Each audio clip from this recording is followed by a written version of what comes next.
Hello friends, मैं हर्षित चौधरी सुनील पारिक के साथ टी सीरीज क्लास में आपका हार्दिक स्वागत करता हूं। लहरों से डरकर नौका पार नहीं होती और कोशिश करने वालों की कभी हार नहीं होती। इसी शुभ संदेश के साथ मैं आज बात करने जा रहा हूं ट्रांसफार्मर के वर्गीकरण की। तो देखते हैं ट्रांसफार्मर का वर्गीकरण में हमने जाना और कुछ शेष वर्गीकरण रह गए थे जिनमें बात करें। देखिए, सबसे पहले हमारे जो ट्रांसफार्मर अपने जो शेष रह गए थे उन ट्रांसफार्मर में अगर मैं बात करूं तो सबसे पहले देखिए अपने आता है आउटपुट क्षमता के आधार पर। और आउटपुट क्षमता के आधार पर अगर बात करें तो देखो सबसे पहले आता है ऑटो ट्रांसफार्मर और दूसरा है जो आपके वो आता है इंस्ट्रूमेंट ट्रांसफार्मर। ऑटो ट्रांसफार्मर है, ये भी कितने प्रकार से बांटा गया आपके? दो प्रकार से बांटा गया है, यानी कि इसको भी आप स्टेप अप भी बना सकते हो और स्टेप डाउन भी बना सकते हो। इसके अलावा आता है आपके इंस्ट्रूमेंट ट्रांसफार्मर। देखिए इंस्ट्रूमेंट ट्रांसफार्मर जो होता है आपके वो देखो कितने वर्गों में बांटा गया है? 3 वर्गों में बांटा गया है, जैसे पीटी, सीटी और क्लिप ऑन टेस्टर। अब देखिए इंस्ट्रूमेंट जो ट्रांसफार्मर होता है, नाम से ही पता चल रहा है कि इंस्ट्रूमेंट यानी इंस्ट्रूमेंट के यानी जो भी यंत्र होते हैं अपने मापा के यंत्र होते हैं उनके रूप में अपन क्या कर सकते हैं, इनका उपयोग कर सकते हैं, जैसे सीटी, पीटी और क्लिप ऑन टेस्टर। इसके अलावा अगर बात करें तो व्यापारिक आधार पे अपने दो वर्गों में बांटा गया है, जैसे एक तो पावर ट्रांसफार्मर और जो दूसरा होता है उसको बोलते हैं डिस्ट्रीब्यूशन ट्रांसफार्मर। जो पावर ट्रांसफार्मर होते हैं वो कहां पर स्थापित किए जाते हैं? ये स्थापित किए जाते हैं या तो उत्पादक केंद्रों के ऊपर या फिर आपके स्थापित किए जाते हैं जहां पर पारेषण किया जाता है। इसके अलावा डिस्ट्रीब्यूशन जो ट्रांसफार्मर जो नॉर्मली घरों के आसपास लगाए जाते हैं, आप सभी ने देखे होंगे, जो स्टेप डाउन के रूप में प्रयोग किए जाते हैं, ऐसे जो ट्रांसफार्मर होते हैं उनको अपन क्या बोलते हैं? Distribution transformer. अब बात करें देखो स्थापना स्थल के आधार पे, तो स्थापना स्थल के आधार पे जो ट्रांसफार्मर है वो कौन सा है? एक तो इंडोर और एक होता है आपके आउटडोर। इंडोर का मतलब जिनको कमरे के अंदर स्थापित किया गया हो, और आउटडोर का मतलब होता है जिसको बाहरी वातावरण में स्थापित किया गया हो। अब वो शीतलन प्रणाली इसमें कोई सी भी उपयोग कर सकते हो आउटडोर के अंदर, जैसे आपको इस्तेमाल करना हो क्या बोलते हैं ऑयल कूलिंग कर सकते हो आप। इसके अलावा वायु के द्वारा भी कूल कर सकते हो, वो उसकी केवीए क्षमता के अनुसार उसको क्या किया जाएगा? ठंडा किया जाएगा। तो देखिए सबसे पहले मैं आउटपुट क्षमता के आधार पर जो अपने ट्रांसफार्मर है इसका विवरण देखते हैं। देखिए आउटपुट क्षमता के आधार पर मैं सबसे पहले बात कर रहा हूँ ऑटो ट्रांसफार्मर। देखो ऑटो ट्रांसफार्मर है ये दो प्रकार से बनाए जाते हैं आपके, एक तो स्टेप अप भी बना सकते हैं और स्टेप अप को अपन क्या बोलते हैं? उच्चायक ट्रांसफार्मर। जो दूसरा होता है आपके स्टेप डाउन, स्टेप डाउन को बोलते हैं अपचायक। देखिए स्टेप अप का मतलब क्या करेगा? ये वोल्टेज को बढ़ाएगा, यानी स्टेप अप करेगा, वोल्टेज बढ़ाएगा, ठीक है। और स्टेप डाउन में क्या करेगा? वोल्टेज को घटाएगा। अब देखते हैं सबसे पहले अपना स्टेप अप। देखिए स्टेप अप में क्या होगा? देखिए ऑटो ट्रांसफार्मर की एक विशेषता होती है, इसमें हमेशा ही एक वाइंडिंग का प्रयोग किया जाता है। इसका क्वेश्चन भी पूछा जाता है कि जो ऑटो ट्रांसफार्मर होता है या ऐसा ट्रांसफार्मर जिसमें सिर्फ एक ही वाइंडिंग का प्रयोग किया जाए, प्राइमरी के रूप में भी और सेकेंडरी के रूप में भी, प्राइमरी के रूप में भी और सेकेंडरी के रूप में भी। तो दोनों ही रूप में, प्राइमरी और सेकेंडरी के रूप में क्या कर रहा है? प्राइमरी के रूप में और सेकेंडरी के रूप में, दोनों के रूप में ही एक ही वाइंडिंग का प्रयोग कर रहे हैं यहाँ पर, ठीक है। एक ही वाइंडिंग काम में रहता है प्राइमरी और सेकेंडरी के रूप में। अब यहाँ पर देखो, अगर मैं एक टैपिंग बीच में से निकाल ली मैंने, अगर मेरे को जितनी वोल्टेज की आवश्यकता है, जैसे मैं मान लीजिए मेरे को 250 वोल्टेज देनी है इनपुट में, ठीक है, तो 250 वोल्टेज के अकॉर्डिंग यानी इतने टर्न लिए हैं मैंने, तो 250 वोल्टेज को क्या कर ले? सहन कर ले आसानी से। यानी कि 250 वोल्टेज सहन करने का तात्पर्य है कि वो वाइंडिंग 250 वोल्टेज इतनी सहन नहीं कर पाती है, लेकिन जब आप एसी सप्लाई देते हो तो वहां पर क्या जनरेट हो जाता है? बैक ईएमएफ जनरेट हो जाता है। और वो बैक ईएमएफ क्या करता है? आपके जो बैक ईएमएफ होता है वो क्या करता है? मुख्य ईएमएफ का विरोध करता है, और उस विरोध के कारण, फॉर एग्जांपल अगर मैं कहूं कि मैंने इस ट्रांसफार्मर है, इसको मैंने कितना दिया है? 250 वोल्टेज, तो 250 वोल्टेज देने पर इसमें 200 वोल्टेज तक क्या हो चुका है? ईबी पैदा हो चुका है। ये मुख्य ईएमएफ हो गया, और ये आपका बैक ईएमएफ, जिसे अपन काउंटर ईएमएफ भी बोलते हैं। और ये बैक ईएमएफ जनरेट हो जाएगा, तो यहाँ पर इस इतनी वाइंडिंग को सिर्फ कितनी, यानी इसके रेजिस्टेंस के हिसाब से, और रेजिस्टेंस मान लीजिए मैंने इतना माना है कि वो 50 वोल्टेज को आसानी से सहन कर सके, और वो 50 वोल्टेज क्या कर लेगा? आसानी से सहन कर लेगा। तो यहाँ पर जब मैं इसको 250 वोल्टेज दूंगा, अभी 250 वोल्टेज देने पर आप सभी को पता है यहाँ से इनपुट में मैं ऐसी सप्लाई दे रहा हूँ, तो यहाँ पर क्या होगा? प्रत्यावर्ती प्रकार का चुंबकीय क्षेत्र बनेगा, और ये प्रत्यावर्ती प्रकार का चुंबकीय क्षेत्र क्या करेगा?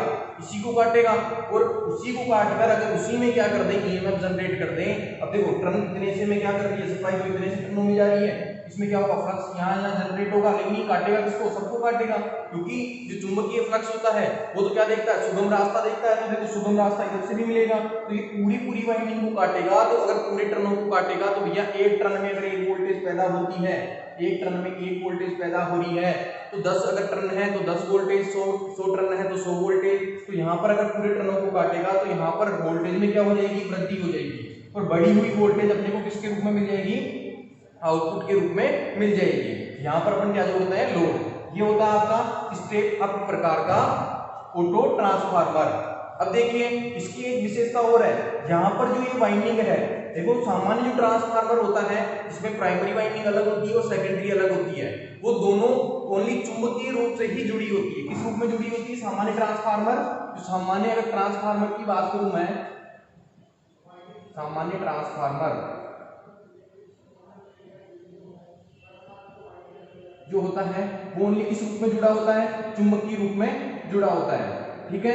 लेकिन जो ऑटो ट्रांसफार्मर होता है वो दोनों ही रूपों में जुड़ा होता है, चुंबकीय रूप में भी, यानी चुंबकीय रूप में भी और आपके विद्युतीय रूप से भी। देखिए विद्युतीय रूप से कैसे, कि देखो प्राइमरी वाइंडिंग है ये इनपुट से जुड़ी हुई है, तो यहाँ पर क्या सेकेंडरी के टर्न नहीं जुड़े हुए, सेकेंडरी के अंदर जो पूरे टर्न काम में आ रहे हैं ना, यहाँ पर ये पूरे टर्न अगर जुड़े हुए हैं, तो यानी यहाँ पर ये जो इसकी वाइंडिंग है वो यानी प्राइमरी या सेकेंडरी जो होती है दोनों ही यहाँ पर एक ही वाइंडिंग प्रयोग कर रहे हैं। इस वजह से यहाँ पर क्या हो रहा है कि ये चुंबकीय रूप से भी काम करेगी और विद्युतीय रूप से भी जुड़ी हुई है, यानी चुंबकीय रूप से और विद्युतीय रूप से दोनों ही रूपों में क्या हुई है, जुड़ रखी है।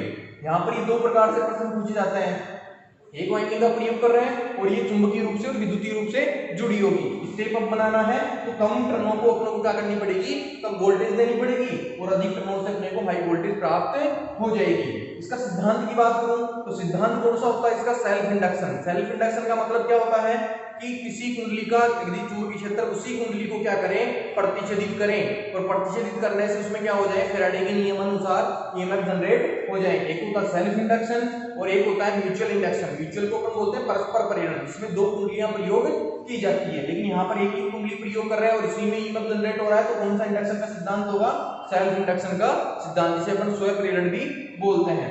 अगर बात करें स्टेप डाउन की, जिसे अपन अपचायक ट्रांसफार्मर भी कहते हैं, तो देखो इस ऑटो ट्रांसफार्मर को अपन किसके रूप में भी प्राप्त कर सकते हैं, अपचायक यानी स्टेप डाउन के रूप में भी।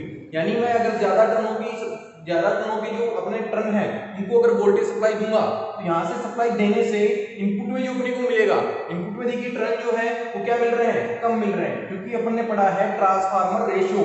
देखो ट्रांसफार्मर जो रेशियो होता है, मैं अगर सामान्य तौर पे बताऊं, इसकी चर्चा अपन आगे करेंगे, तो ट्रांसफार्मर जो रेशा होता है देखो ऐसे होता है, ES बटा EP, यानी सेकेंडरी की वोल्टेज बटा प्राइमरी की वोल्टेज इज इक्वल टू, यहाँ पर होता है जो टर्न होते हैं वो भी किसके होते हैं, सेकेंडरी के बटा प्राइमरी के टर्न। यानी कि फॉर एग्जांपल अगर मैं कहूं, अगर सेकेंडरी में टर्नों की संख्या ज्यादा है तो सेकेंडरी की वोल्टेज क्या मिलेगी, आपको बढ़ी हुई मिलेगी, और सेकेंडरी के टर्नों की संख्या, सॉरी प्राइमरी के टर्न कम है तो यहाँ पर वोल्टेज भी अपने को क्या देनी पड़ेगी, कम देनी पड़ेगी। यानी कि प्राइमरी के टर्न है वो प्राइमरी की वोल्टेज के समानुपाती होते हैं और सेकेंडरी की जो टर्न है वो सेकेंडरी की वोल्टेज के समानुपाती होते हैं।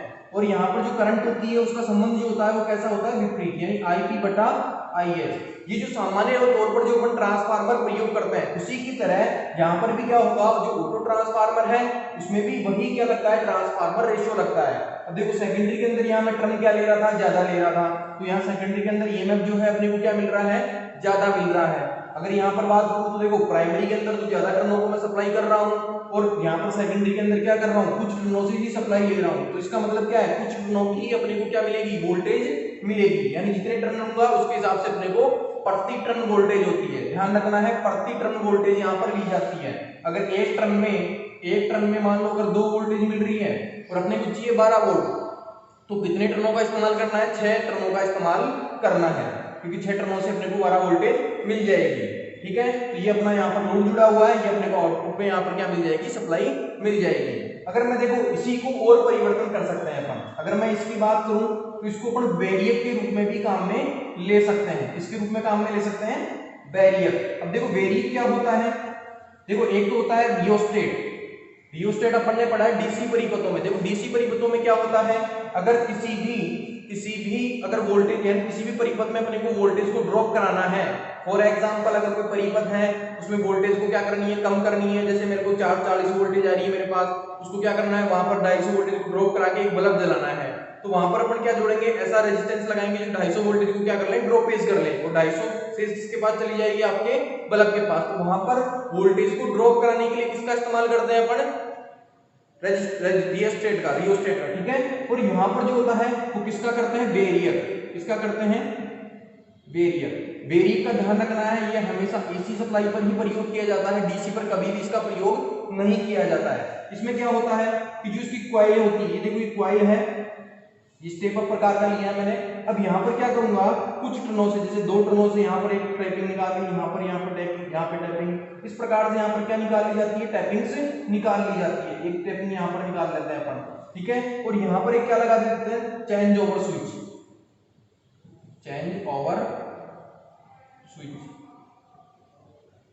जो क्या करता है, एक पत्ती लगी होती है, उस पत्ती की सहायता से क्या करता है, बार बार क्या करता है, अपन इसको क्या कर सकते हैं, घुमा सकते हैं। और घुमाने से क्या होगा कि ये क्या करेगा, अपने को जो आउटपुट में वोल्टेज सप्लाई देगा उसमें अपन क्या कर सकते हैं, परिवर्तन कर सकते हैं। देखो फॉर एग्जांपल मैं कहूंगा आपको, जैसे फॉर एग्जांपल यहाँ से मेरे को न्यूट्रल प्राप्त हो रहा है और यहाँ से क्या मिलेगा मेरे को, फेज। अब देखिए इसमें क्या करना पड़ेगा, यहाँ पर क्या लगा हुआ है, एक सिलेक्टर स्विच है, इस सिलेक्टर स्विच की सहायता से अगर देखो यहाँ पर इसको जोड़ता हूं मैं, कहां पर जोड़ता हूं, यहाँ पर, तो देखो यहाँ से न्यूट्रल और यहाँ से पूरे टर्न काम में, देखो पूरे टर्न काम में आ रहे हैं और यहाँ से अपने को सप्लाई मिल रही है। तो यहाँ पर क्या मिलेगी, हाई वोल्टेज।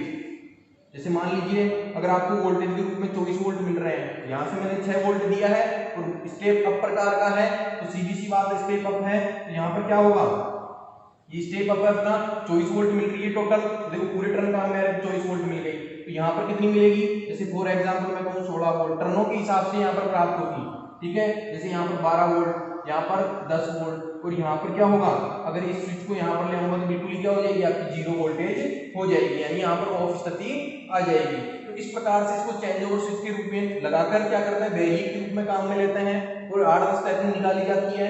यहाँ इसकी वोल्टेज को ध्यान रखना है, बैरियर जो होता है 1 वोल्टेज तक भी क्या कर सकता है, परिवर्तन कर सकता है। ये सिर्फ इसी सप्लाई पर ही प्रयोग करना है, डीसी पर इसका प्रयोग नहीं किया जाता। अब देखो ये जो ऑटो ट्रांसफार्मर है, अगर इसकी मिलीजुली बात की जाए दोनों स्टेप अप और स्टेप डाउन की, तो मैं मुख्यतः बात करूं अगर इसके उपयोग की, देखो उपयोग की बात करते हैं, इसकी बात करते हैं उपयोग की। देखिए उपयोग जो होता है, सबसे पहले मैं उपयोग बताऊंगा आपको, तो देखो इसमें करते हैं इसका, एक तो करते हैं जो मोटरें होती है अपनी इंडक्शन जो मोटरें होती है, मोटर की गति नियंत्रण, इसमें करते हैं मोटर गति नियंत्रण में करते हैं। दूसरा एसी बूस्टर के रूप में, यानी जहां पर अपने को एसी सप्लाई आ रही हो और वहां पर वोल्टेज को क्या करना हो, बढ़ाना हो, वहां पर भी इसका उपयोग किया जा सकता है, ठीक है। इसके अलावा इसके उपयोग कहां पर किए जाते हैं, देखो इसके उपयोग जो अपने सामान्य तौर पर जो स्टेबलाइजर प्रयोग किए जाते हैं, क्या प्रयोग किए जाते हैं, स्टेबलाइजर, वहां पर भी क्या करते हैं, ऑटो ट्रांसफार्मर का यूज किया जाता है। हमेशा इसका प्रश्न पूछा जाता है कि स्टेबलाइजर के रूप में ट्रांसफार्मर उपयोग किया जाता है, तो वहां पर कौन सा आएगा, ऑटो ट्रांसफार्मर, ठीक है।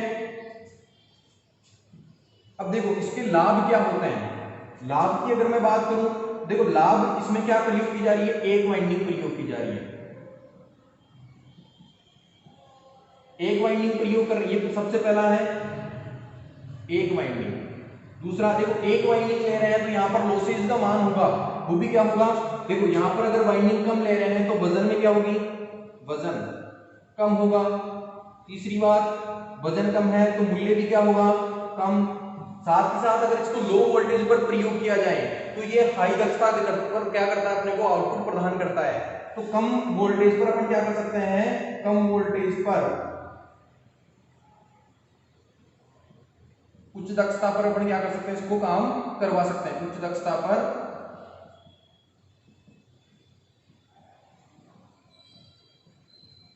और जहां पर अपने को क्या करना हो, कम वोल्टेज सप्लाई के लिए वहां पर क्या करना हो, वोल्टेज में परिवर्तन लाना हो, वहां पर सामान्यतः जो ट्रांसफार्मर प्रयोग किया जाता है वो आपके कौन सा होता है, आपके ऑटो ट्रांसफार्मर, ठीक है। अगर एक वाइंडिंग लेंगे तो एक वाइंडिंग से क्या होगा, वजन में हल्का होगा, मूल्य कम होगा, साथ ही साथ एक कम वोल्टेज के रूप में इस्तेमाल करें तो वहां पर इसकी दक्षता क्या होती है, उच्च होती है। तो इस प्रकार इसका क्या किया जाता है, उपयोग किया जाता है। अब देखिए, अब नेक्स्ट जो अपन बात करते हैं इंस्ट्रूमेंट ट्रांसफार्मर की, और इंस्ट्रूमेंट ट्रांसफार्मर है वो भी मैंने आपको 3 प्रकार से बताया, सीटी का मतलब होता है करंट ट्रांसफार्मर, पीटी का मतलब होता है पोटेंशियल ट्रांसफार्मर, और सीटी का ही रूप होता है क्लिप ऑन टेस्टर, जिसे अपन बोलते हैं स्लिप फेज टेस्टर भी बोलते हैं। देखते हैं इंस्ट्रूमेंट ट्रांसफार्मर। इंस्ट्रूमेंट ट्रांसफार्मर देखिए, इंस्ट्रूमेंट जो ट्रांसफार्मर है ये मुख्यतः मैंने आपको बताया मुख्य तौर पर तो दो प्रकार से बांटा गया है, लेकिन सीटी का एक और प्रकार होता है आपके, इसको बोलते हैं अपन स्लिप्ड फेज टेस्टर भी बोलते हैं, क्लिप ऑन टेस्टर भी बोलते हैं। तो सबसे पहले मैं इनकी बात करता हूँ, फिर क्लिप ऑन टेस्टर के बारे में चर्चा करेंगे। देखते हैं सबसे पहले सीटी ट्रांसफार्मर। देखिए सीटी जो होता है, सीटी का फुल फॉर्म होता है करंट ट्रांसफार्मर। क्या होता है? Current transformer. हिंदी में बोला जाता है इसे धारा परिणामित्र। देखिए ये किस प्रकार से बनाया जाता है? स्टेप अप बनाया जाता है, यानी कि देखिए सीटी का मतलब होता है करंट ट्रांसफार्मर, और ये मापने के लिए, इसको मापने के लिए उपयोग किया जाएगा, करंट को ही मापने के लिए उपयोग किया जाएगा। जबकि पीटी को बोलते हैं अपन पोटेंशियल ट्रांसफार्मर, ठीक है, इसे हिंदी में बोला जाता है विभव परिणामित्र, ठीक है। और ये किसके रूप में प्रयोग किया जाता है? स्टेप डाउन, यानी स्टेप डाउन करेगा वोल्टेज को कम कर देगा, और वोल्टेज कम करके अपन आसानी से हाई वोल्टेज को भी क्या कर सकते हैं? माप सकते हैं, ठीक है। अब बात करते हैं सबसे पहले सीटी की। देखिए सीटी स्टेप अप बना रहे हैं, उससे क्या फायदा होगा? देखिए इसमें इसकी जो प्राइमरी वाइंडिंग होती है, इसमें लगभग 2-4 टर्न या मोटे तार की 2-4 टर्नों की बनाई जाती है, ठीक है, 2 से 4 टर्नों की मोटे तार की, ठीक है। और ये लाइन के किस क्रम में जोड़ी जाती है? श्रेणी क्रम में जोड़ी जाती है। अब लाइन की श्रेणी में जोड़ूंगा तो यहाँ पर क्या होगी? करंट प्रवाहित होगी, और चूंकि एसी सप्लाई आ रही है तो यहाँ पर क्या होगा? प्रत्यावर्ती चुंबकीय क्षेत्र बनेगा, और इसकी सेकेंडरी को क्या करेगा? प्रत्याच्छेदित करेगा, और प्रत्याच्छेदित करेगा तो इसमें क्या हो जाएगा? ईएमएफ पैदा हो जाएगा। और ध्यान रखना है, अगर हाई वोल्टेज, यहाँ बहुत सारे टर्न लगाए जा रहे हैं तो इसकी वोल्टेज का मान क्या होगा? हाई, लेकिन इसकी जो करंट का मान है वो क्या हो जाएगा? यहाँ पर कम हो जाएगा। और अधिक वोल्टेज से सुरक्षा और यहाँ पर झटका ना लगे, इसके लिए यहाँ पर क्या लगाया जाता है? अर्थिंग की जाती है। क्या की जाती है? अर्थिंग, ठीक है। हाई वोल्टेज से सुरक्षा और अर्थिंग की सुरक्षा के लिए सॉरी हाई वोल्टेज और झटके से सुरक्षा के लिए यहाँ पर क्या लगाई जाती है? अर्थिंग लगाई जाती है। अब देखिए इसके अलावा यहाँ पर क्या लगाया जाता है? स्विच लगाया जाता है। क्या लगाया जाता है? कि नॉर्मल स्विच नहीं होता, ये बड़े बड़े प्लंजर टाइप का स्विच होता है, ठीक है। इसका जो उपयोग है वो कैसे किया जाता है या क्यों किया जाता है? ये देखिए अब यहाँ पर हाई वोल्टेज आ रही है तो करंट को इसने क्या कर दिया? कम कर दिया। अब कम करंट कर दी तो यहाँ पर ये मैंने जो एम्पीयर मीटर लिया है, कितना एम्पीयर क्षमता का लिया है? 0 से 5 एम्पीयर का, यानी कि अपने पास अगर 100 एम्पीयर आ रही है तो इसको इसमें परिवर्तन कर देगा, 5 एम्पीयर में परिवर्तन कर देगा, और 5 एम्पीयर को ये आसानी से क्या कर सकता है? माप सकता है। यहाँ पर जो मीटर होता है वो परमानेंट मैग्नेट कॉइल वाला नहीं होगा, यहाँ पर किस प्रकार का होगा? एमआई प्रकार का, यानी मूविंग आयरन प्रकार का कौन सा मीटर लिया जाएगा? मूविंग आयरन प्रकार का मीटर लिया जाएगा। अब देखते हैं इसमें जो 0 से 5 एम्पीयर, देखिए इसका जो पर्सन आता है, मुख्य तौर पर जो पर्सन की बात की जाए तो यहाँ पर ये पर्सन आता है, यहाँ पर जो मीटर प्रयोग किया जाता है या जो सीटी होता है, इसका जो मीटर की क्षमता कितनी रखी जाती है? तो यहाँ पर जो इसकी क्षमता होती है वो रखी जाती है 5 एम्पीयर क्षमता, यानी 5 एम्पीयर से ज्यादा क्षमता का उपयोग नहीं किया जाता अगर क्वेश्चन की बात की जाए तो, ठीक है। तो यहाँ पर ये इसलिए उपयोग कर रहे हैं कि ये क्या कर देगा? करंट को कम कर देगा, और ये निम्न करंट को भी आसानी से माप सकता है। अब ये किस पे डिपेंड करता है?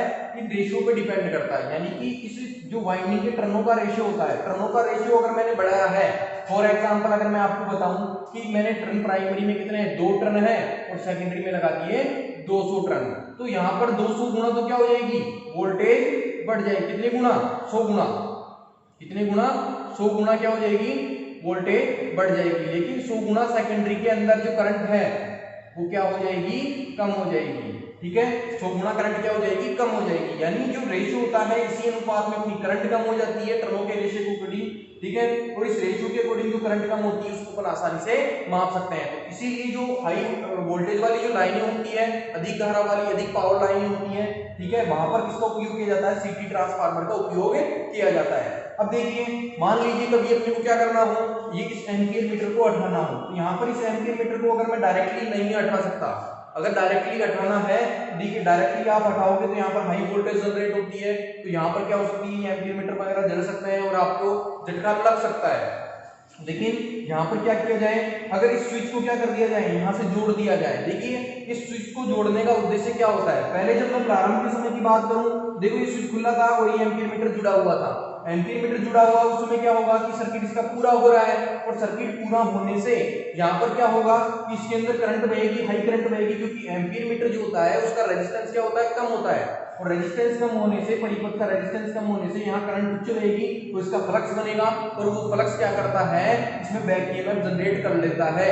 क्या कर लेता है? बैक ईएमएफ जनरेट कर लेता है, और इसको प्राइमरी का विरोध करेगा, और प्राइमरी का विरोध करेगा तो यहाँ पर जो प्राइमरी का विरोध करेगा तो लाइन की करंट पर क्या प्रभाव पड़ेगा, तो यहाँ पर जो करंट होगी उसमें भी परिवर्तन आएगा, और जो सेकेंडरी की करंट है, सेकेंडरी की जो हाई वोल्टेज जनरेट हो रही है उसमें भी क्या आएगा, अपन उसको क्या कर सकते हैं, ड्रॉपेज करवा सकते हैं आसानी से, यानी किसी को झटका लगने में भी झटका भी नहीं लगेगा, ठीक है।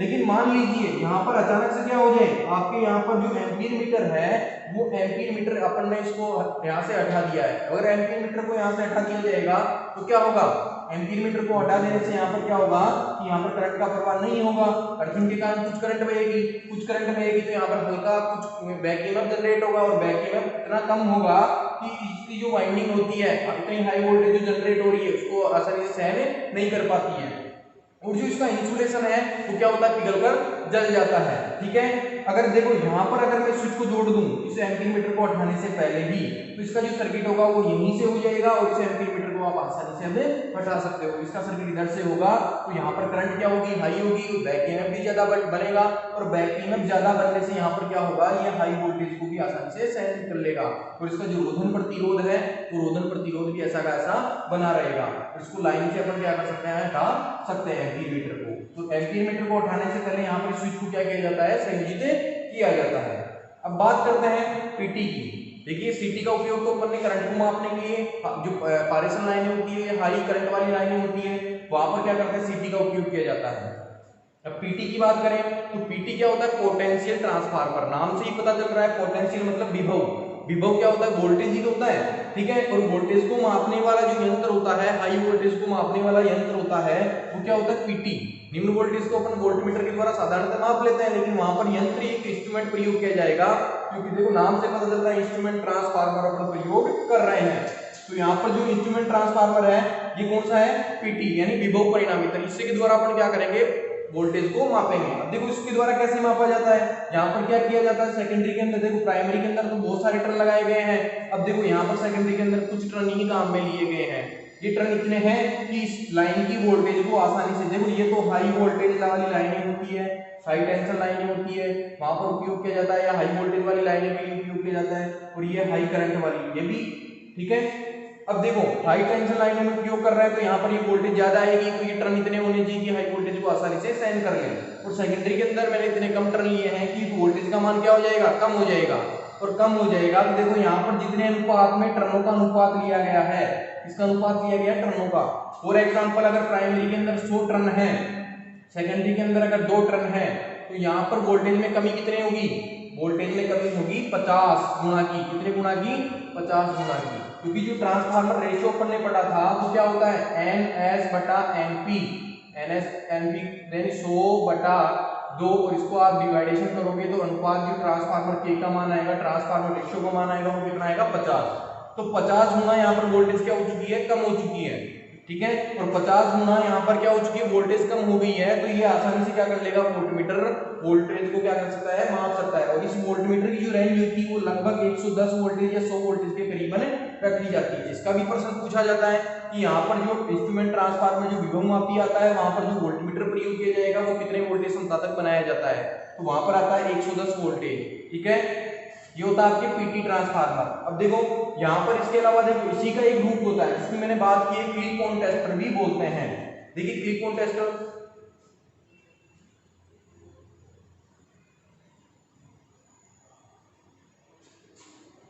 देखिए क्लिप ऑन टेस्टर जो होता है वो कैसे बनाया जाता है,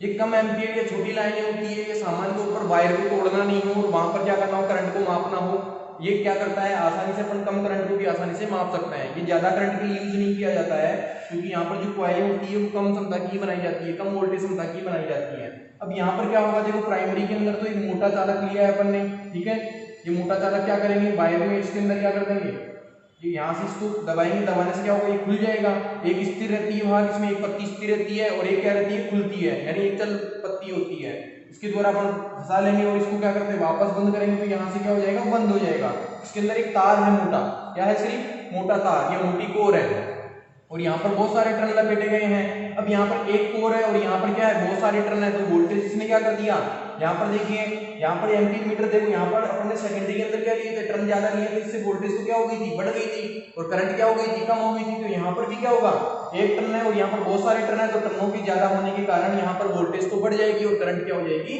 कम हो जाएगी। अब यहाँ पर आप डिजिटल क्या लगा सकते हो, एलईडी भी लगा सकते हो, ठीक है। और यहाँ पर एम्पीयर मीटर, साधारण तौर पे जो एम्पीयर मीटर प्रयोग किया जाता है जिस डायल वाला, वो भी आप इस पर क्या कर सकते हो, एनालॉग प्रकार का भी उपयोग कर सकते हो।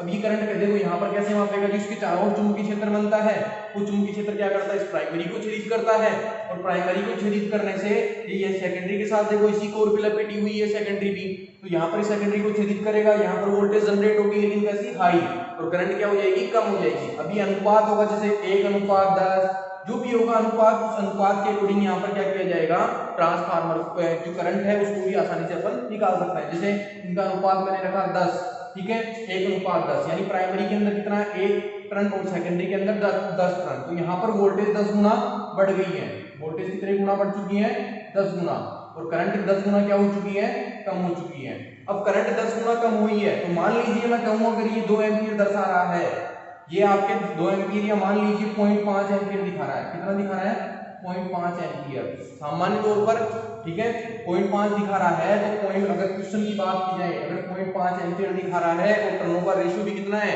यहाँ पर 10 गुना का है, यानी वोल्टेज 10 गुना बढ़ी है, तो 10 गुना करंट यहाँ पर क्या ही है, कम आई है, लेकिन लाइन में 10 गुना करंट क्या है, ज्यादा है, तो यहाँ पर क्या करना पड़ेगा, इसको भी 10 गुना करना पड़ेगा, तो 10 गुना करोगे तो यहाँ पर लगभग 5 एम्पीयर आपकी आ जाएगी। तो इस लाइन में जो है कितनी करंट बह रही है, यहाँ पर 5 एम्पीयर प्रवाहित हो रही है।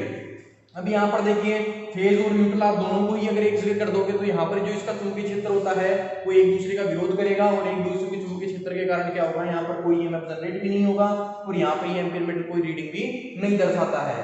तो एक साथ फेज और न्यूट्रल की अपन करंट नहीं माप सकते, सिर्फ करंट मापेंगे तो एक वायर की यानी फेज की अपन यहाँ पर आसानी से, या न्यूट्रल पर आप करंट को माप सकते हो। ये होता है आपके फ्री फोन टेस्टर। तो आज हम इस वीडियो में इतना ही पढ़ेंगे। अगर ये आपको हमारा वीडियो पसंद आया हो तो हमारे इस वीडियो को लाइक कीजिए, शेयर कीजिए, और हमारे चैनल को सब्सक्राइब जरूर कीजिए। Thank you guys.